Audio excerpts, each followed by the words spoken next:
Muy bien, buenos días. Seguimos con la epístola de Pablo a los Colosenses. Yo alguna vez le he dicho, pero seguramente llegará el Señor y no habré finalizado yo con esta epístola. Pero bueno, mientras podamos exponerla, ¿verdad?, y practicarla, eso es lo que interesa. Esperar al Señor en esas condiciones.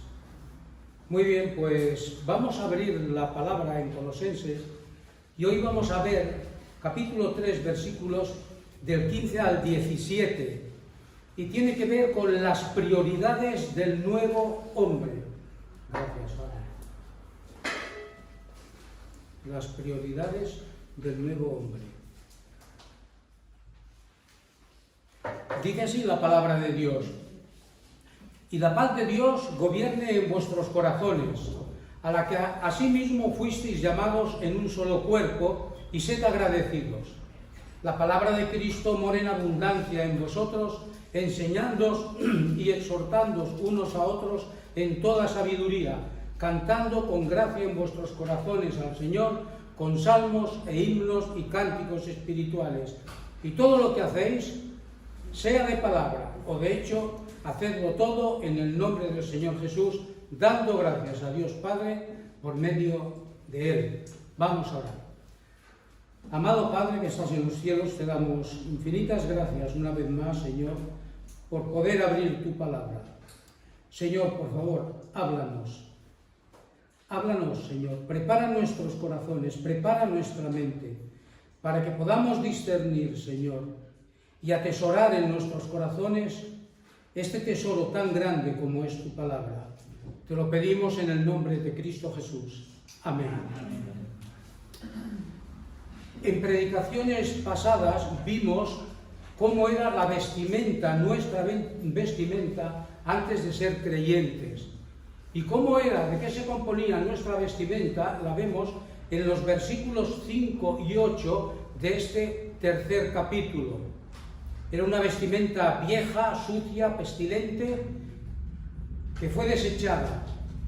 Una vestimenta que se caracterizaba por el pecado. Era una vestimenta de acuerdo con lo que éramos antes de aceptar a Cristo. ¿Qué éramos? Seguidores de la corriente de este mundo conforme al príncipe de la potestad del aire, el espíritu que ahora opera en los hijos de desobediencia. Nosotros fuimos hijos de desobediencia, ahora somos hijos de Dios. Anteriormente vestíamos esta clase de vestimenta. Sin embargo, ahora vestimos otra vestimenta, obviamente, una vestimenta gloriosa, divina. Y debemos vestir como lo que en verdad somos. ¿Cómo somos? Somos escogidos de Dios, santos y amados. ¿Cómo debemos vestir? ¿Qué debemos vestir? Con las vestiduras gloriosas que el Señor Jesucristo, nuestro amado Señor, quiere que llevemos.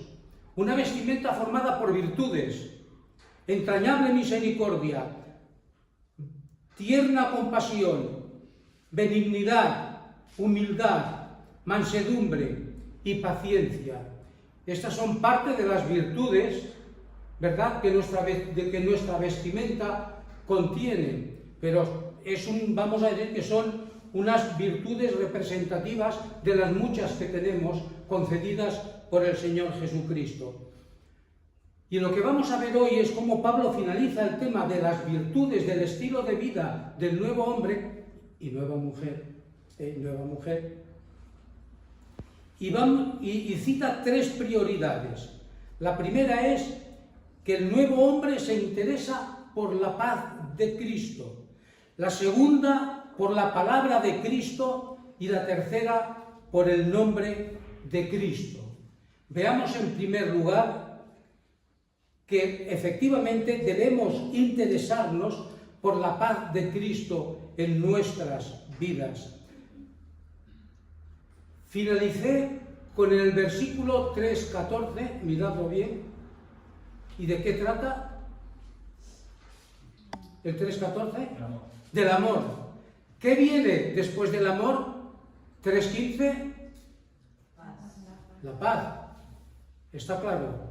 Después del amor viene la paz. Así que la persona que conoce el amor de Dios, la persona que ha recibido el amor de Dios, que Dios ha derramado en sus corazones, se caracteriza por la paz. Efesios 4, 2, 3.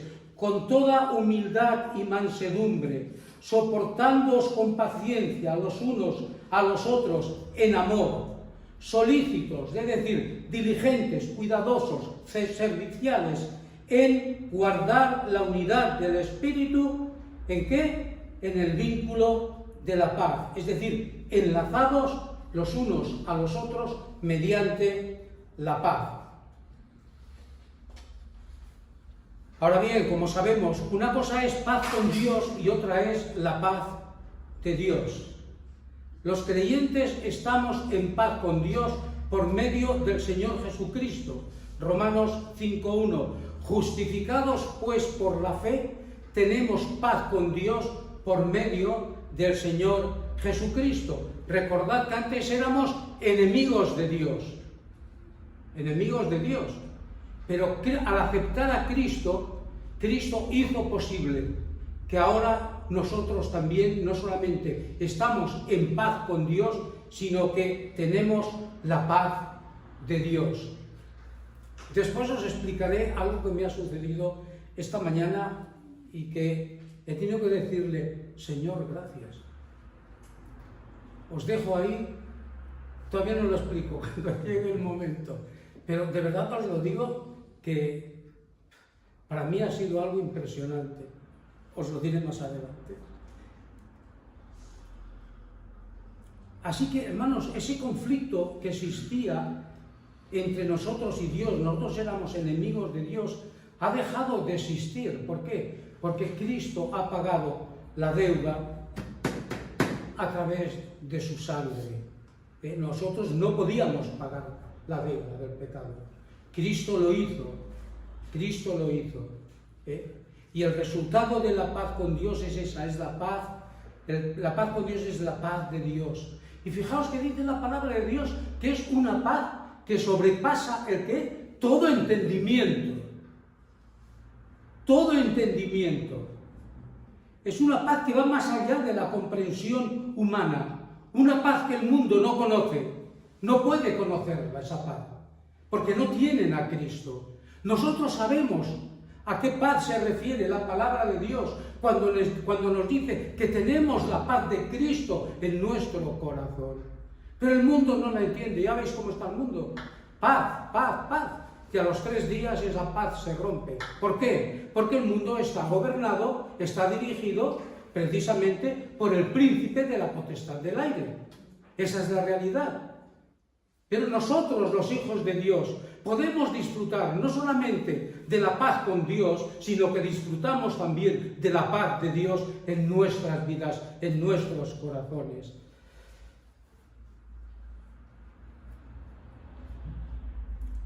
Casi cada noche, por no decir cada noche porque no estoy seguro, pero casi cada noche, cuando me voy a descansar, me acuerdo del Salmo 4:8. En paz me acostaré y asimismo dormiré, porque solo tú, Jehová, me sustentas o me haces vivir confiado. Esa es la paz de Cristo, esa es la paz de Dios, esa es la paz que el mundo no conoce y el mundo no puede ofrecernos esa paz. Pero es una paz que únicamente la experimentamos nosotros como creyentes, como hijos de Dios. Y en los momentos de angustia, si nos acordamos, hermanos, y clamamos a Dios para que Él ya nos ha dado la paz, pero es para practicarla, para ponerla en práctica, Dios lo concede.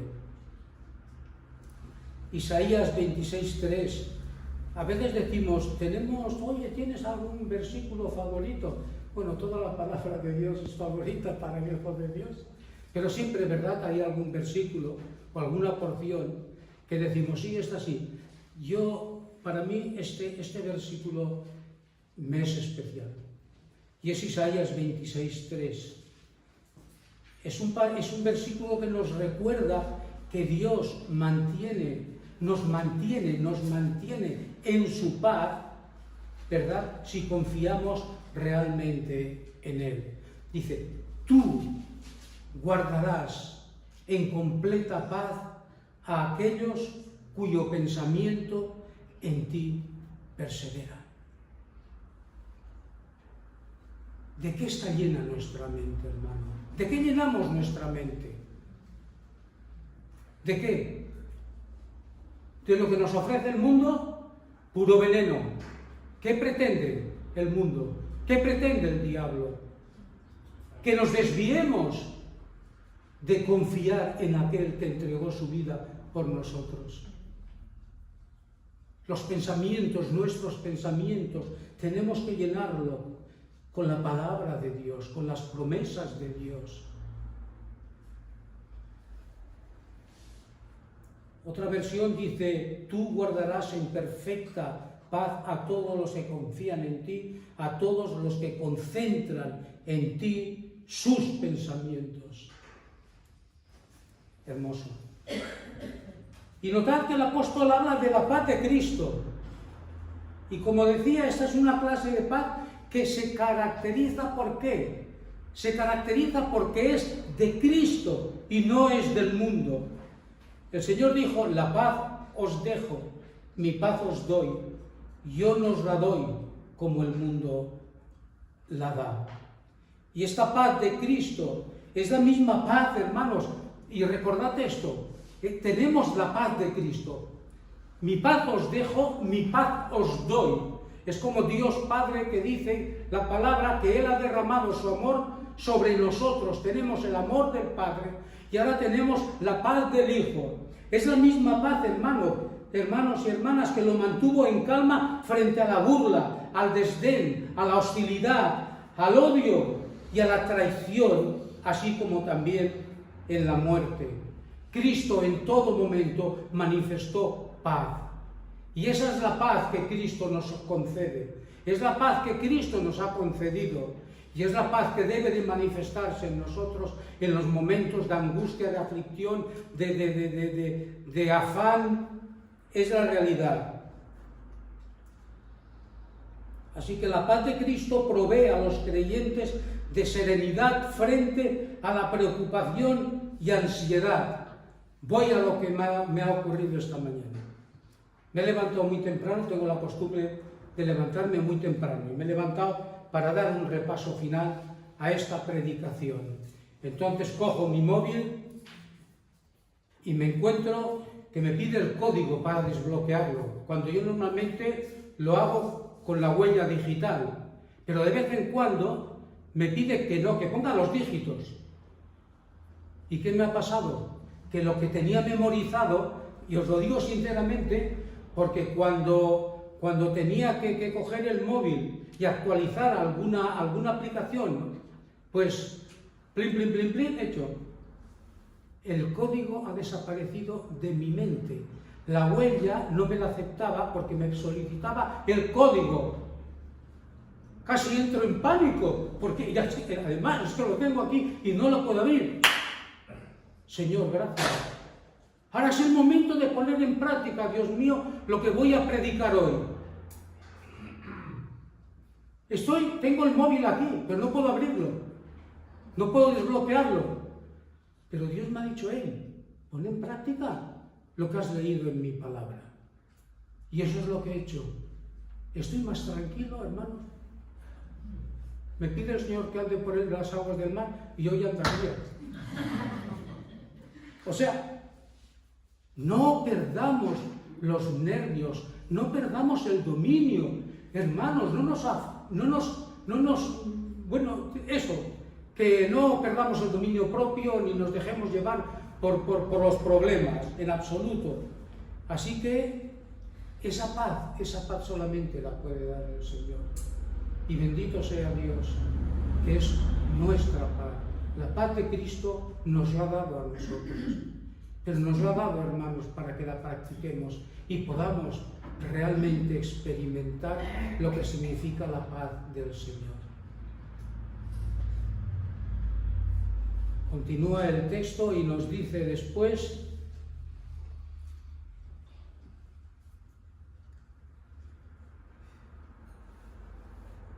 que la paz de Cristo gobierne en vuestros corazones. La paz de Dios, la paz de Cristo, lo que nos está diciendo es que la paz de Dios sea el árbitro en nuestro corazón.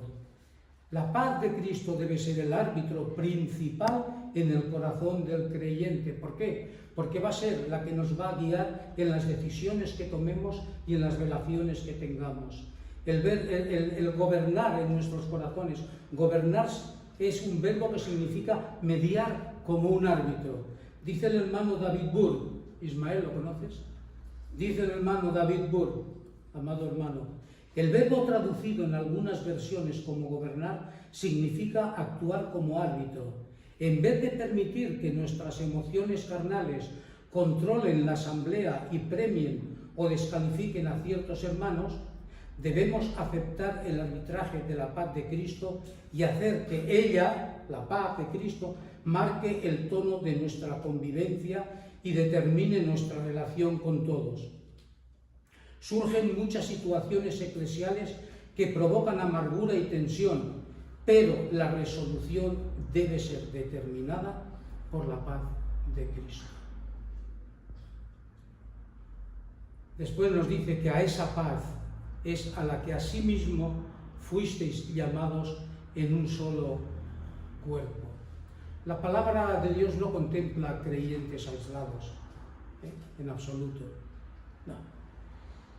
La palabra de Dios sí contempla a los creyentes como parte de un solo cuerpo, que es la Iglesia y cuya cabeza es el Señor Jesucristo. Y quienes gozan de la paz con Cristo,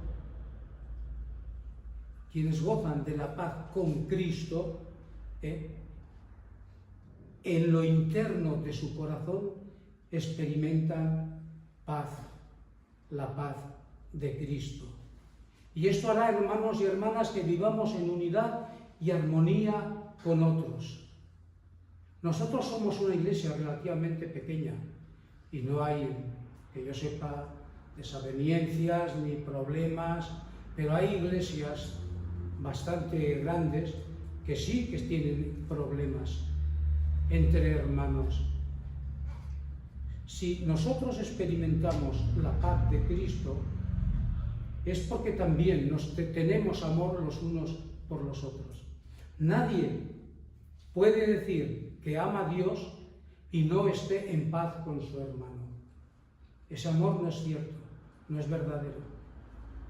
El verdadero amor con Dios, o el verdadero amor de Dios, hace posible que vivamos en armonía los unos con los otros. Dice un hermano, una manera en la que podríamos gozar de la paz sería vivir aislados de todos los demás cristianos, pero no es este el propósito de Dios. Él ha puesto a los solitarios en familias. La intención de Dios es que nos congreguemos en iglesias locales. Aunque vivir con otros cristianos puede a veces poner a prueba nuestra paciencia, sin embargo Dios puede de esta manera desarrollar virtudes en la vida del cristiano, que no podría producir de ninguna otra forma. De modo que no deberíamos esquivar nuestras responsabilidades en la iglesia local, ni abandonarlas cuando seamos enojados o nos sintamos provocados. Más bien, deberíamos tratar de vivir de una manera compatible con nuestros hermanos cristianos y ayudarlos en todo lo que hagamos y digamos.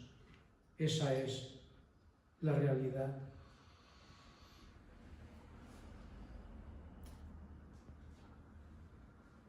Y la paz de Dios gobierne en vuestros corazones, a la que asimismo fuisteis llamados, en un solo cuerpo, y dice Pablo, y sed agradecidos. Sed agradecidos expresa una acción continua, es decir, seguir siempre siendo agradecidos. Siempre.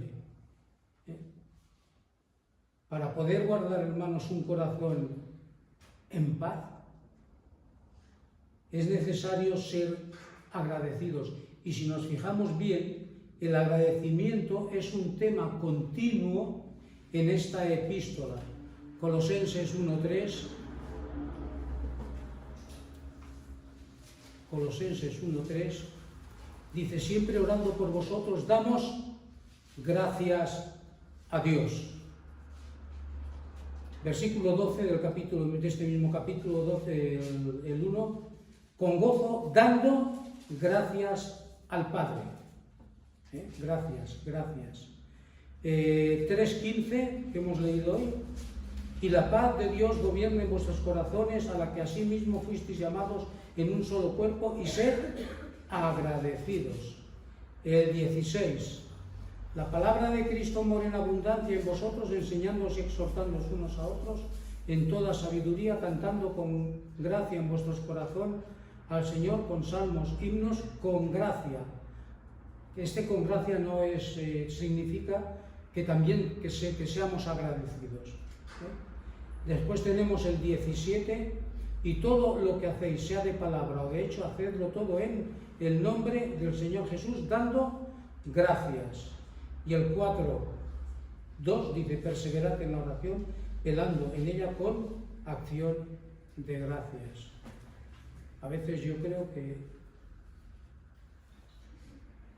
no somos lo suficientemente agradecidos como la palabra de Dios demanda. Y todo lo que, desde que el Señor nos ha rescatado, en nuestro corazón solamente, y no solamente, digo, eso parte de lo que somos tendría que ser ese dar gracias de forma continua. Ahora, ¿damos siempre gracias en todo y por todo? Bueno, esto cada uno de nosotros obviamente lo sabemos. Lo que sí es cierto es que la gratitud es una respuesta natural del creyente a todo lo que Dios ha hecho en nosotros. Efesios, dice Pablo en 5:20, dando siempre gracias por todo, al Dios Padre en el nombre de nuestro Señor Jesucristo. Y primera epístola de Pablo a los Tesalonicenses 5:18 dice: dad gracias en todo, es decir, en toda circunstancia, sea favorable o desfavorable. Pero la diferencia es esa. Pablo a los tesalonicenses le dice: dad gracias en todo, sea cual sea la circunstancia. Y en Efesios dice: siempre, dando siempre gracias por todo. Así que, hermanos, hermanas, seamos agradecidos. Pero mientras que, esto es la gratitud, hermanos, manifestada por los creyentes. Mientras que la ingratitud caracteriza al no creyente. A nosotros nos caracteriza el ser agradecidos. El no creyente se caracteriza precisamente por la ingratitud. Romanos 1:21.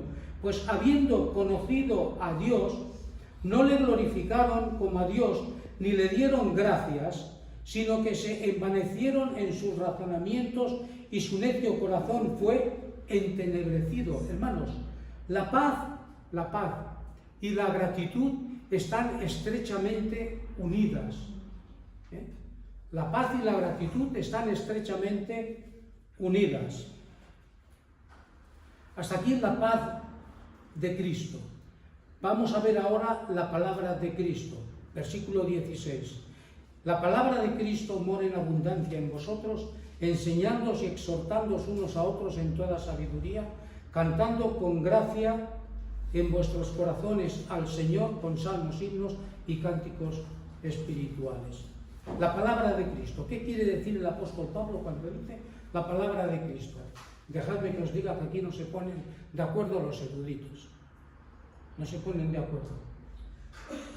Hay tres posturas. Primero, hay quienes dicen que se está refiriendo a las enseñanzas que el Señor Jesucristo impartió durante su tiempo aquí en este mundo, en esta tierra, tiempo de su ministerio. Y algunos comentaristas afirman que es eso por lo que vemos en la Gran Comisión, cuando Cristo les dice a sus discípulos que deben de enseñar todas las cosas que les había mandado. Mateo 28, 18, 20. Dice literalmente: pero el Consolador, el Espíritu Santo, a quien el Padre enviará en mi nombre, Él os enseñará todas las cosas y os recordará todo lo que os he dicho, todo lo que os he enseñado. Aquí tenemos quienes opinan que se está refiriendo precisamente, lo dicho, a las enseñanzas que Cristo impartió durante su tiempo en esta tierra, es decir, lo que Cristo predicó. Hay quienes afirman que Pablo se está refiriendo al mensaje que la Iglesia ha de proclamar con respecto a Cristo, es decir, el Evangelio. Así que por una parte tenemos lo que Cristo predicó, dicen unos, otros dicen lo que se predica acerca de Cristo, lo que se predica en la actualidad, y están aquellos que afirman que se refiere a ambas cosas, a lo que Cristo predicó y a lo que se predica acerca de Cristo. ¿Dónde nos apuntamos? ¿En qué grupo? Sea lo que sea, yo me voy al tercero. Claro, lo que Cristo predicó, enseñó, y lo que ahora se enseña acerca de nuestro Señor Jesucristo. Esa es la realidad. ¿Y qué hace la palabra de Cristo? Nos dice morar, habitar. ¿En quién?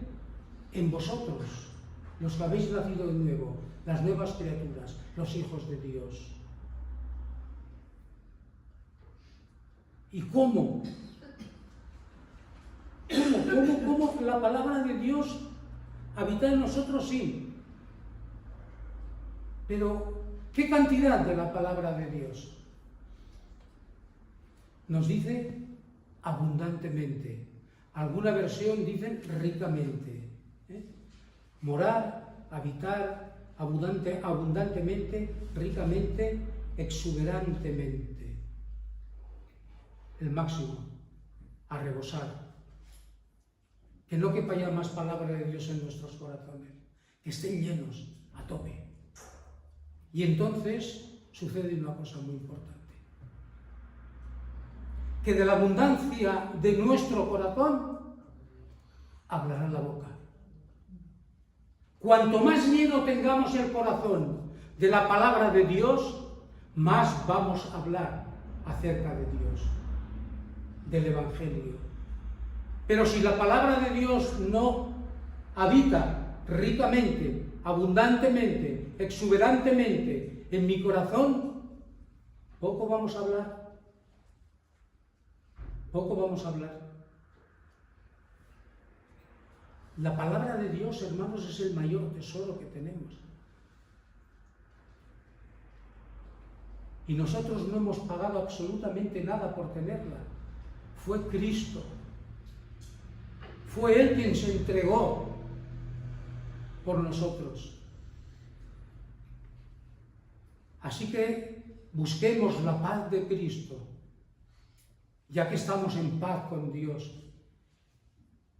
Hagamos también que la palabra de Cristo habite entre nosotros abundantemente.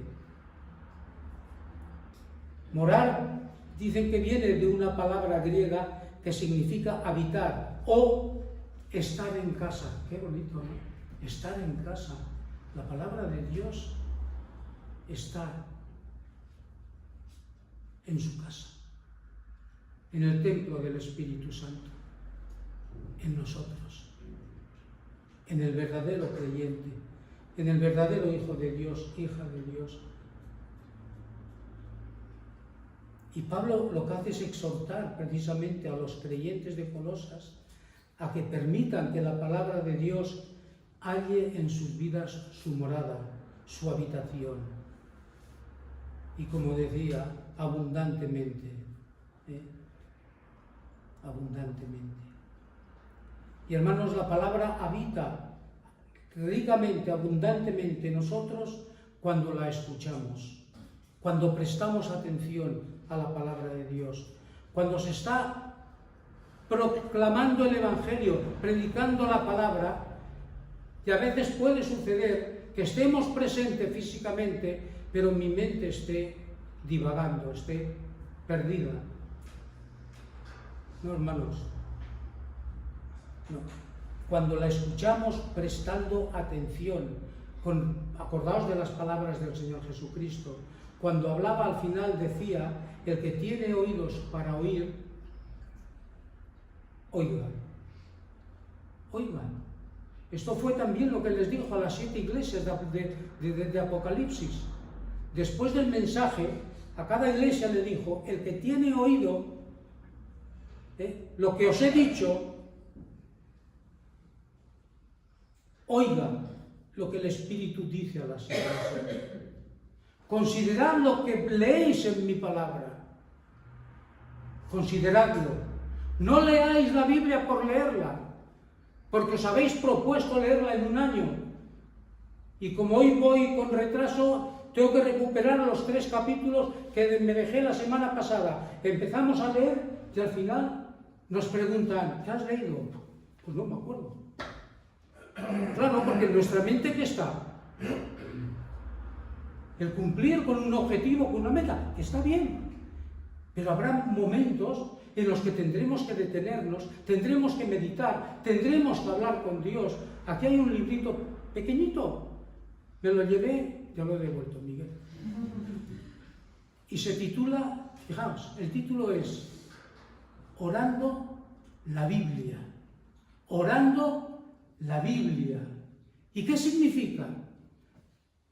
Que tú estás leyendo la Biblia y tienes que detenerte y hablas con Dios.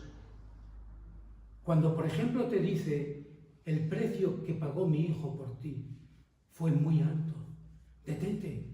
Momentos de agradecer al Señor Jesucristo, lo que hizo por nosotros, el precio que pagó. O no hay Dios como el nuestro Dios es vivo y verdadero. Detente, dile algo al Señor, pasa rato con el Señor, ora la Biblia. No pretendas oír a Dios que te hable audiblemente, pero te está hablando por su palabra, nos está hablando por su palabra.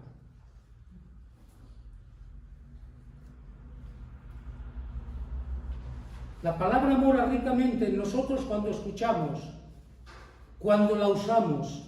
2 Timoteo 2:15. Procura con diligencia presentarte a Dios aprobado como obrero que no tiene de qué avergonzarse, que usa bien la palabra de verdad. ¿Qué quiere decir Pablo con el que usa bien la palabra de verdad? Hermanos, usar bien la palabra de verdad significa interpretar y aplicar las Escrituras correctamente.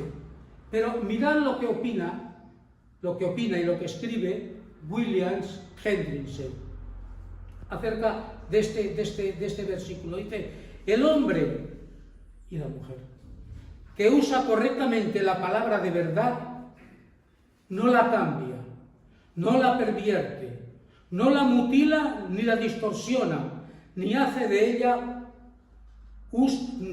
uso de ella con un propósito malo en el pensamiento. Yo pensaba, digo, ¿cómo podemos hacerlo? ¿Y sabéis qué me vino a la mente enseguida? Los predicadores del Evangelio de la prosperidad. Predican la palabra y en su mente está cómo enriquecerme. Codicio, quiero más. Para eso utilizan la palabra de Dios, distorsionándola, por supuesto, incluso mutilándola. Y si es necesario romper ciertos compromisos que vemos en la palabra de Dios, los rompen. No hay problema. Arrancan hojas. Está hablando del hombre que usa correctamente. Dice, por el contrario, interpreta las Escrituras en oración y a la luz de las Escrituras. Aplica su sentido glorioso en forma valiente y con amor a situaciones y circunstancias concretas, haciéndolo para la gloria de Dios, la conversión de los pecadores y la edificación de los creyentes. Me gustó este trocito y digo, aquí lo pongo, lo tengo que leer para mis hermanos. Pero como digo, usar bien la palabra de verdad significa interpretar y aplicar las Escrituras correctamente. Así que tenemos que la escuchamos, la usamos y meditamos en ella de día y de noche. Salmo 1:2. Sino que en la ley de Jehová está su delicia y en su ley medita de día y de noche. Y me acordaba después de un versículo que el día que me bauticé, nos bautizamos, el 15 de marzo del 81, pues como sabéis, normalmente a cada creyente, a cada hermano o hermana que se bautiza, les entregan un versículo. Y a mí me entregaron Josué 1:8. Nunca se apartará de tu boca este libro de la ley, sino que de día y de noche meditarás en él. ¿Para qué? Para que guardes y hagas conforme a todo lo que en él está escrito. Porque entonces, resultado de la obediencia, porque entonces harás prosperar tu camino y todo te saldrá bien. Obediencia conlleva bendición. Bendición. Pero no solo la escuchamos, la usamos y la meditamos, sino que también la guardamos, la atesoramos. Salmo 119:11, en mi corazón he guardado tus dichos para no pecar contra ti. Y la palabra guardar en el hebreo original significa atesorar, considerar de gran valor, esconder, conservar, almacenar. Esto es maravilloso. Esto es maravilloso. Y es en la palabra de Dios que debemos meditar y guardar. Y ahora dice también Filipenses, asidos, cogidos, agarrados de la palabra de vida, es decir, nos aferramos, para que en el día de Cristo yo pueda gloriarme de que no he corrido en vano, ni en vano he trabajado. La palabra asidos implica que los creyentes vivamos aferrados a ella, que mantengamos nuestra vida alimentados por esta palabra de vida y que la compartamos también con otras personas. Ahora es interesante porque este versículo 16 es muy similar a Efesios 5, 18 y 19, que dice, y no os embriaguéis con vino en lo cual hay disolución, libertinaje, antes bien sed llenos del Espíritu, hablando entre vosotros con salmos, con himnos y cánticos espirituales, cantando y alabando al Señor en vuestros corazones. La palabra de Cristo mora en abundancia en vosotros, enseñándoos, exhortándoos unos a otros en toda sabiduría, cantando con gracia en vuestros corazones al Señor, con salmos e himnos y cánticos espirituales. Vemos ahí, ¿verdad?, que son muy similares. La diferencia es que en lugar de decir sed llenos del Espíritu, lo que nos dice Pablo aquí en esta epístola es que seamos llenos de la palabra de Cristo. A los Efesios le dice sed llenos del Espíritu Santo. Aquí nos dicen que seamos llenos de la palabra de Cristo. De la palabra de Cristo. Y ser llenos del Espíritu Santo y ser llenos de la palabra de Dios, de Cristo, son requisitos ¿para qué? Para que podamos vivir vidas llenas de gozo y llenas también de fruto. Porque esto es lo que manifiesta el creyente cuando somos llenos del Espíritu Santo y de la palabra de Dios. Yo soy la vid, vosotros los pámpanos, que el que permanece en mí y yo en él, este lleva mucho fruto para la gloria del Padre. Y hermanos, no seremos llenos del Espíritu a no ser que estemos saturados de la palabra de Dios. Y el estudio de la palabra de Dios no será eficaz a no ser que haya una entrega de nuestro ser, que no haya una entrega de nuestro ser al control del Espíritu Santo. Hermanos, ¿qué demanda Dios de nosotros? Dios demanda de nosotros una entrega total, absoluta, de nuestro ser. Dios quiere que todo nuestro ser, la totalidad de nuestro ser, sea entregada y no solo una parte. ¿Sabéis que Dios es un Dios celoso? Segundo mandamiento lo dice, Dios es un Dios celoso. ¿Qué significa? ¿Que tiene celos? ¿Que tiene envidia? Como nosotros. No. Significa que Dios demanda devoción exclusiva de sus hijos. Eso es. Dios demanda dedicación o entrega exclusiva de sus hijos. Y hermanos, cuando nosotros entregamos la totalidad de nuestro ser a Dios, lo que estamos haciendo es una respuesta, o es la respuesta a la entrega total que Cristo hizo por nosotros. Primero Cristo se entrega totalmente por nosotros. Pero ¿qué demanda Dios a cambio? Que nosotros también entreguemos todo lo que somos a Él. Así que ser lleno del Espíritu Santo es estar controlado por la palabra. Dejar que la palabra more en abundancia es estar controlado por su Espíritu. Necesitamos las dos cosas. Después nos dice el texto que cuando la palabra de Cristo mora en abundancia en nosotros, ocurren dos cosas: enseñándoos y exhortándoos unos a otros en toda sabiduría. La palabra nos imparte sabiduría, pero esa sabiduría no es algo que debemos guardar para nosotros mismos, sino que debemos compartirla con los demás mediante nuestra enseñanza y exhortación. Quizás no todos tengan el don de hablar desde el púlpito, pero todos pueden recibir del Señor una palabra de exhortación, de discernimiento o de consuelo para compartirla con otro hermano. Todos tienen enseñanzas que aportar. 1 Corintios 14, 26. Los ancianos y pastores pueden y deben tener este ministerio en mayor grado, pero esto no significa que los demás miembros de la congregación no tengan nada que hacer. Ismael, palabras de David Burr. Así, ¿cuál es nuestro deber en la congregación? Animarnos, exhortarnos, alentarnos unos a otros. Y es lo que vemos en la palabra de Dios.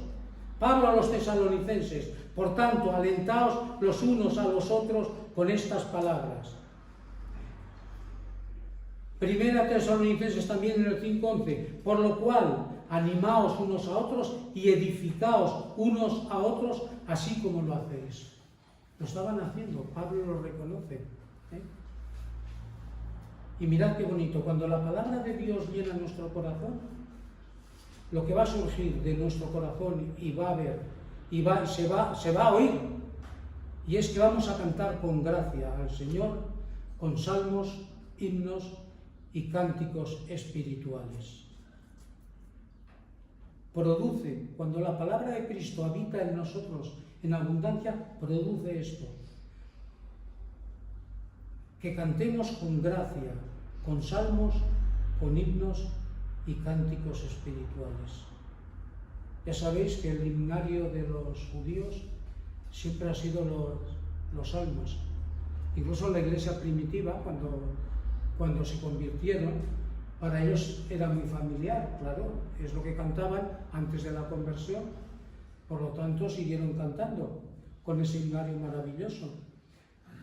Pero también nos hablan de himnos. Bueno, en cuanto a los salmos, dice, se refiere más que a todo a los salmos del Antiguo Testamento con acompañamiento musical o melodía para las letras originales. La iglesia primitiva hacía la mayor parte de su cantar con base en el salterio. Después tenemos los himnos. Se refieren más que todo a canciones de alabanza, que en la iglesia primitiva es probable que se distinguieran de los salmos que exaltaban a Dios. Los himnos dice que exaltaban de manera específica al Señor Jesucristo. Y después los cánticos espirituales eran probablemente canciones de testimonio que abarcaban una amplia categoría en la que se incluía cualquier tipo de música, con la cual se expresaran verdades espirituales y destacaban el aspecto del testimonio, puesto que expresan en canciones lo que Dios ha hecho por nosotros. Y aquí citan el Apocalipsis 5, 9 y 10, cuando dice, y cantaban, aquí ya estamos en el cielo, y cantaban un nuevo cántico, diciendo, digno eres de tomar el libro y de abrir sus sellos, porque tú fuiste inmolado, y con tu sangre, notad, nos has redimido para Dios, de todo linaje y lengua, pueblo y nación, y nos has hecho para nuestro Dios, reyes, sacerdotes, y reinaremos sobre la tierra.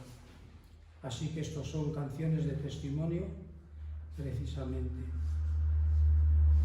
Y por último vamos a hablar brevemente acerca del nombre de Cristo. Y es lo que hace Pablo, concluir con un principio fundamental para la vida y conducta cristiana. 3:17 dice, y todo lo que hacéis, sea de palabra o de hecho, hacedlo todo en el nombre del Señor Jesús, dando gracias a Dios Padre por medio de Él. Pablo expresa esta misma verdad en 1 Corintios 10:31, cuando dice, si pues coméis o bebéis o hacéis otra cosa, hacedlo todo para la gloria de Dios. Todo, hermanos, todo lo que hagamos tiene que ser para la gloria de Dios. Por eso es importante a veces preguntarnos, ¿lo que voy a decir va a ser para la gloria de Dios? ¿La decisión que voy a tomar o vamos a tomar van a glorificar a Dios? No demos pasos falsos. Yo me he equivocado muchas veces y después me he dado cuenta. Ante la inseguridad es mejor parar, orar y, si es posible, esperar.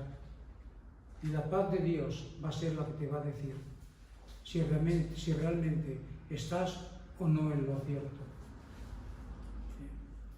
El nombre de Cristo. Recordad que el Señor nos tiene en este mundo como testigos y embajadores suyos. Así que ya no existimos, hermanos, para vivir nuestras vidas a nuestra manera, sino a su manera, a su manera. Y según como sean nuestras acciones y palabras, podremos demostrar que somos verdaderos, testigos verdaderos o falsos, y embajadores fieles o infieles. Depende de nuestra conducta, insisto, de lo que hablemos, de lo que pensemos, de lo que hagamos, de lo que llevemos a cabo. Y actuar en su nombre es vivir un nuevo estilo de vida en conformidad con la ropa que Dios nos da, esa ropa que Cristo nos ofrece. El vivir es vivir revestidos de Cristo, es vivir con las virtudes de Cristo, en estrecha comunión con Él, en armonía con su voluntad revelada, en sujeción a su autoridad y en dependencia de su poder. Es vivir como Él vivió para la gloria del Padre. Y una vez más el apóstol vemos que añade la palabra dando gracias a Dios Padre por medio de Él. La gratitud, insisto, es una parte esencial de la vida cristiana. Y Pablo nos recuerda que esta gratitud debe ser dirigida a Dios Padre a través de Jesucristo. Y es un deber perpetuo de los que han sido salvados por gracia. Conclusión: vestir la nueva vida es vestirse de Cristo y este es el deber de todo creyente, sino vestíos del Señor Jesucristo y no proveáis para los deseos de la carne. Romanos 13:14. La meta de la vida cristiana es alcanzar la semejanza de Cristo. A Él sea la gloria.